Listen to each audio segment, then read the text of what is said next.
Hey guys, welcome back to some more reviews. The Explorer of Horror here, the Horror Boy, and today we're getting to Friday the 13th, Part 3, in Super 3D, which is what they would say in the trailers all the time. But yeah, today we're getting to Friday the 13th, Part 3, which came out in 1982, gets a 5.7 on IMDb.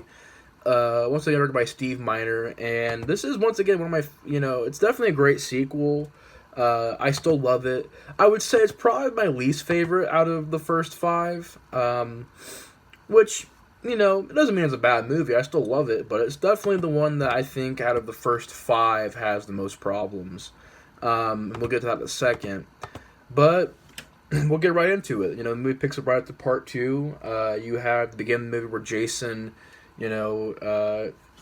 grabs a machete out of his shoulder and he kind of crawls away.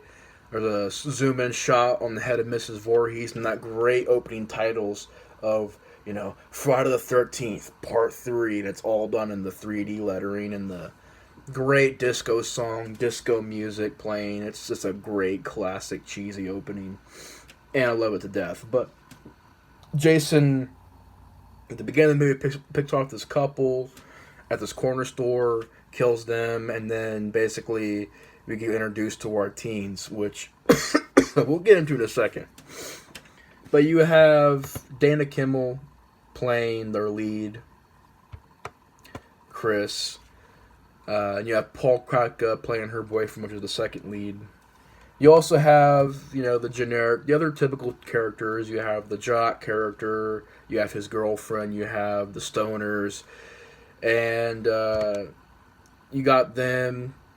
And then you've got Shelley and his girlfriend. And Shelley's a pretty interesting character because, he's kind of this, the guy who kind of gets, shoved to the side in the group. He's the guy that gets kind of picked on and nobody really understands him.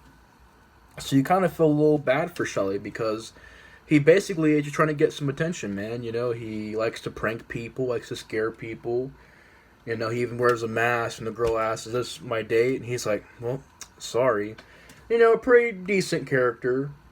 I like how he has this little bag, but yet he has like a spear gun, a hockey mask, a wetsuit, some props. He has everything in this little tiny bag that he carries with him. So it's very, very interesting.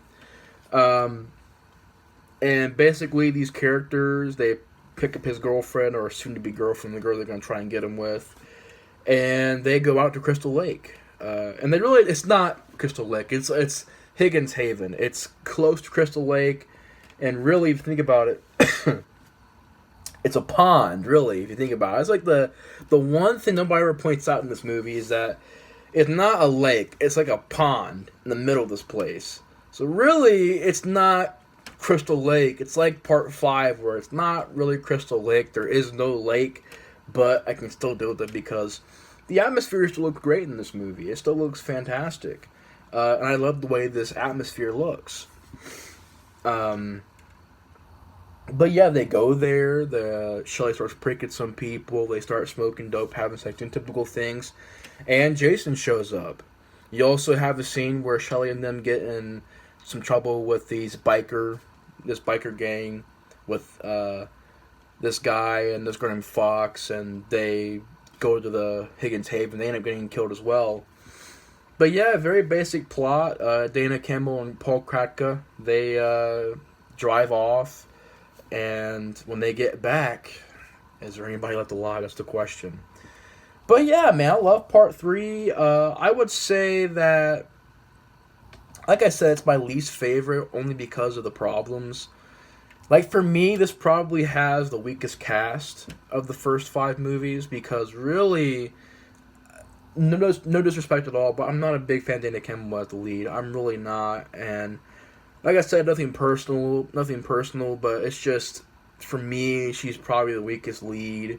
Probably just one of the weakest leads in the whole series. And we've had some pretty bad leads before, but yeah, not a big fan of Dana Kimmel. Not a big fan of the cast. Paul Kratka was probably the best one out of all of them, as well as the biker people. Those were pretty, good actors as well.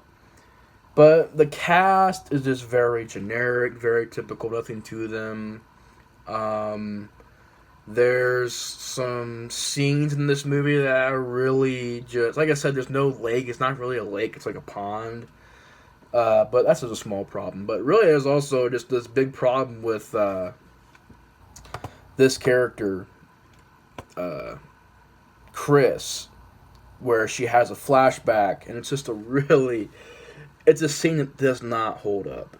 Where she has a flashback, and she's going, well, first he chased me, then I fell, and then I can't remember anything. And it's just like where she telling the story where Jason attacked her, and you got this idea that maybe he raped her. And granted, it's a creepy idea making Jason a rapist, but it's like you just Jason Voorhees, Michael Myers do not need to be rapists. It's like at least in Nightmare on Elm Street, it wasn't like so goddamn obvious like it was in the damn remake where it's like in your face, boom, it's right there. No, and then the original was just kind of, it was maybe hinted at, but nothing in your face. But yeah, I didn't really like that. They imply that maybe Jason raped her. It's like, what else did he do? He let her live. He didn't kill her, and she was unconscious. So, like, and the acting, Dana Kimmel's acting is just bad. The whole scene just does not work for me. And the death scenes, I mean, there's a couple of really good ones. There's one where a guy gets he gets fucking split from nuts to the fucking neck.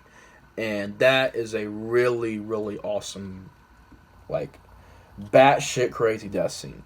That's a great one. The spear gun to the eye, which was really awesome. The red hot fire poker stabbed to the girl was pretty cool. But everything else, oh yeah, the eyeball popping out in 3D, very cheesy but very awesome. Everything else is pretty basic. I mean, a girl gets a knife through her chest like Kevin Bacon did in the original with the arrow. And she's reading Fangoria too, which is a pretty cool touch. A guy gets like a pitchfork through his chest. Fox got like a pitchfork in the neck and hung up on the wall. One guy gets his arm cut off with a machete and just hacked to pieces. One of the stoners gets pushed to electrical circuit box and electrocuted. Shelly gets his throat slit. I think that's about it, honestly. Yeah, I think that's about it. But yeah, death scenes are pretty freaking awesome, but there are also some of them that were just, decent. So the effects are decent.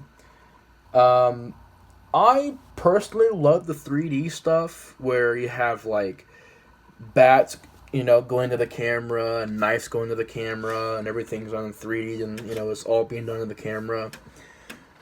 That usually annoys me, but in this movie, it just was so cheesy. It worked for me. It was a charm. It was like a little fun thing they did to it. I thought it just looked, cheesy but fun. A lot of things going right to the camera, 3D. I like the atmosphere too. I think the movie's filmed very, very well. And apparently the reason why it looks so good is because of the way they had to film it. Because back then, 3D movies weren't shot like a traditional film. You had to set up every shot to look a certain way. And you had to have it lit a certain way. It couldn't be too dark, but then again, it couldn't be too light. It couldn't be too far away from something. It couldn't be too close to something. So you get like some really, like, I think they said about like the main thing in this movie was the 3D stuff, making it look good. So you have some really good looking shots, a great atmosphere, beautifully lit, wonderfully shot, just looks great. And of course in this movie you have the introduction of the hockey mask, which is a pretty cool look for Jason. You have Richard Booker playing Jason, which I'm a really big fan of Richard Booker playing Jason. He's really awesome in this movie. Has a great look with the hunchback and the looking and the mask being. It was a very unique look, and I liked the first look for Jason in this movie. And part 2 is also for a very good first look. Totally speaking, that was the first one. This is the second one, but this is also a very good look for Jason with the hockey mask and the hunchback and the kind of lunge when he runs. I like all that. It's pretty cool. The third act was good, but Dana Kimmel's acting, I'm just sorry. I'm just not a fan of this character, Chris. Her acting is just like, just a little too whiny for me. That's what I say. It's a little too whiny. But you have some decent things in the third act. You have her find all the bodies, of course. You know, bodies being tossed to the window. She runs, you know, dumps like a bookshelf onto Jason. She gets into a closet, and Jason goes towards her and, you know, busts the door in. Which is funny because when you watch that scene, that door looks like it's made out of cardboard. It really does. It's just the way it looks. Like, that's like it's in cardboard. But yeah, he chops through it. She stabs him in the hand. Comes out of that shot, which is pretty funny, where she goes, it's like, dun, dun, dun, dun, dun, dun, dun, dun. It's like right through the camera. She has a knife, and Jason's. You get reaction shots of him going like this, and meanwhile she's going, dun dun dun dun dun dun dun dun dun. And then she finally stabs him in the leg. She runs. She gets in her car. It runs out of gas, but she has a spare tank. But then it breaks on this bridge, and Jason, you know, goes to the window, but she rolls it up and he smashes his head in the window to get his hands freed. She goes into the barn. Great scene. Some well done shots. It looks awesome. She knocks Jason out, hangs him. He's still alive, coming after her. You have this guy come out of nowhere. He's still alive, but yet he gets hacked to pieces by Jason. She takes a axe, hits him right here in the head. You have that great shot of him like towards the camera like that, and then he falls. Great scene. Great awesome ending. And you know, you of course during that you had him with his mask up. Pretty creepy look in this movie where it's like his lip is all messed up, his eyes are all misshapen. Very creepy look for Jason. And it's like this very weird scene where he lifts up his mask, and when she realizes it's the same guy that attacked her, he like does this like this smile. Like yeah, like he like yeah, I remember you. That was just like great touch there. Made Jason very menacing in this movie. It was a pretty creepy moment in lives. Pretty weird him going like, yeah, I remember you. It was like, oh my gosh. Yeah, man, great death scenes. It's shot very well. I would say it's my least favorite of the first five, but I still love the movie. I still think it's great. Few problems: the characters, the acting, the lack of an actual lake is like just to me. It's always been very obvious in the movie. Like in part five, it never felt obvious. Here, it feels obvious. um, But besides that, though, I think, and also sometimes it can drag because, like I said, you don't like the characters, you don't like their acting, you're not really engaged into the story. It's not like it has this fantastic 5-star story, and the death scenes are all right, so it can get kind of sluggish, can get kind of slow at times. But you know, you have also this ending that I didn't really think was that good because Dana Kimmel walks out. She gets into a canoe. She goes in the middle of the lake. She wakes up. It's the morning. I'm like, oh, great. What's going to happen here? And I guessed it. Jason's mom, zombie, shoots up, grabs her, pulls her into the lake. I'm like, first of all, that makes no sense because, like, and that's a dream scene, but still didn't make sense because the head was decapitated. Her sweater was in Jason's shack somewhere. Like, how did she get back in the lake? And then, of course, it ends because it's a dream scene, and, you know, Dana Kimmel goes crazy because of everything she's been through, and she drives off in this cop car, and that's the last we see of that character, and I don't know, I mean, I love Part 3, I think it's a great film, even with all the problems it has, which isn't many, it's just a few, but, you know, I still think it's a great movie, great sequel. I have a lot of fun with the movie. I think it's still just a fantastic, fun time, cheesy watch, great slasher film. But anyways, guys, that wraps up my thoughts on Part 3 of Friday the 13th. Hope you guys enjoyed my review. And I'll see you guys later on for my review on the final chapter. I'll see you guys then. Anyways, guys, thanks for watching. The Explorer of Horror is out. See you guys.